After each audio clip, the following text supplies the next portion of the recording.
circa 1529.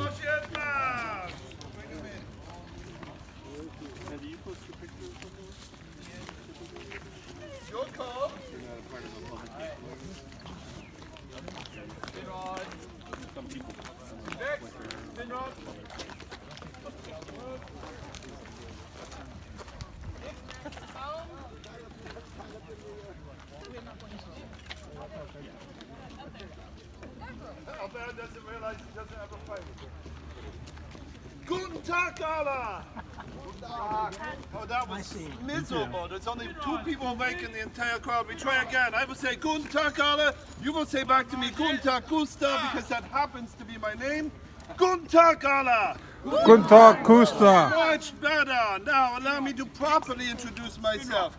My name is Freiherr Gustav von Reichach, Hauptmann von das Geldfähnlein. We are here to talk to you today about the weapons and the fighting style of the soldiers of the Holy Roman Empire in this, the year of our Lord, 1529. Now, I threw a lot of words at you at the start. Let me back up a bit. Freiherr Gustav von Reichach means Baron Gustav of Reichach. I am a nobleman. I'm the second son of the Baron of Reichach, and that's why I get to use the title. I am also Hauptmann of das Geldfähnlein, or Captain of the Gold Company. I am one of two units you see presented here today.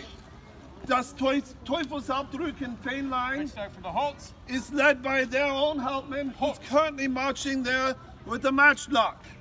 He's doing this because he had a bit too much to drink last night and thought it was safer if he just played with a gun. So we are having here for you today a small portion of our forces. The average Fähnlein numbers about 400 men. The group you see in front of you is an advanced group. We are on our way to Vienna. You are knowing this? It's in Österreich. We are going to help defend against an invasion by the Ottoman Turks. On our way there, we are recruiting more soldiers. So any of you men looking for a job, I'm always hunting, yeah? We're going to talk to you a little bit about the weapons and all the different things that soldiers are using. And we're going to start by talking about the most important weapon in our entire arsenal. Please pick on Riker. Come and see euch. Go! Keep them moving around. I don't trust them when they're standing still. Niederstadt and Waffen, Niederstadt. This is Riker. He is what we call a Spießtrager. He is carrying a weapon we call a Spieß or pike. Trager means carrier, so he is a pike carrier. German is not a very lovely language, but it is very efficient, yeah? So he carries a pike, he's a pike carrier. Now, Riker, what is it you did before joining and becoming Landsknecht? I was a clockmaker. He was a clockmaker. Not a very good one, obviously, because he came here. But he was on time. Don't say that too loud. Never mind. So, most of the soldiers here are very much like Riker. They are either peasants or they are men who did not either get journeymen or become masters in their trade, maybe could not afford to set up a shop. We have an overabundance of young men in the empire right now. This is a good reason to go to war. Then you have less young men in the empire, yeah? So he decided to become a Landsknecht. As a new Landsknecht, he is making 4 guilder in 1 month. And you might be asking, how much is a guilder? And I explain it to you this way.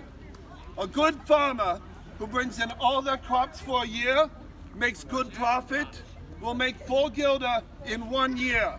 So he makes in 1 month what a good farmer will for an entire year. Good motivation, yeah?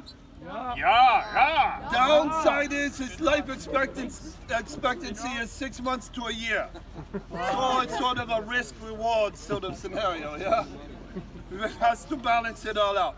But if he lives through that, he's going to make good money. Now, I only pay him 4 guilder. I do not provide anything else. He has to provide his own clothing, his own shelter, his own food. So Riker has done what very many sensible Landsknecht do. He got himself a wife. Because that way, any money he gets goes straight to her and he never sees it again. Otherwise, the single soldier is privy to such things as having to pay for all of those items. And that's before he learns about drinking and gambling and women of questionable morals. Yeah, so many landsknechts find it advantageous to become a soldier. The pike, to get a bite. The pike he is carrying is originally designed to be used against cavalry. Gegen den Neutron, fällt den Spieß? Neutron. Leute? Neutron. Oh, ja. Yeah, either way, you point where you want. He is going to set this pike, you're fine. He's going to set this pike a little lower, turn sideways so you can go lower. Yeah. At the height of a horse's chest. Now, do you know what happens when a horse hits the end of this pike? Well, actually, he gets to about here, and then he stops. And then he falls down dead and becomes thinner, yeah? You can teach a horse to charge against the pike formation once. Only once. What do you think happens to the man on the back of that horse? He falls down and becomes dinner. Actually, he goes flying that way, and as you can see right here, what's behind him? A whole bunch of his friends.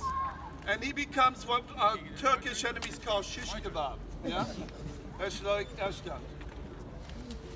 Well, they're like this. So the horse hits there, and the man on back falls off into them. Not so good for that man, yeah? Now, obviously, you can't convince cavalry to keep coming against us all the time, so we are often fighting against infantry. For that, we need a different tactic, right? So, there you are. Avwärts schlagen den Waffen abwärts, gegen den Pin, fällt den Spieß, Pin. And for this, he will set it at the height of a man's chest. Now, one person I might be able to push aside or get through, but when I'm faced with a group of men like this, I push against this man, and I'm actually pushing against all the men behind him. This is a bad day for me, yeah? In this instance, when facing two pike formations against each other, we have a problem what leads to what we call bad wars. We don't want this, so we develop techniques to fix it. I'm Colin. Albert.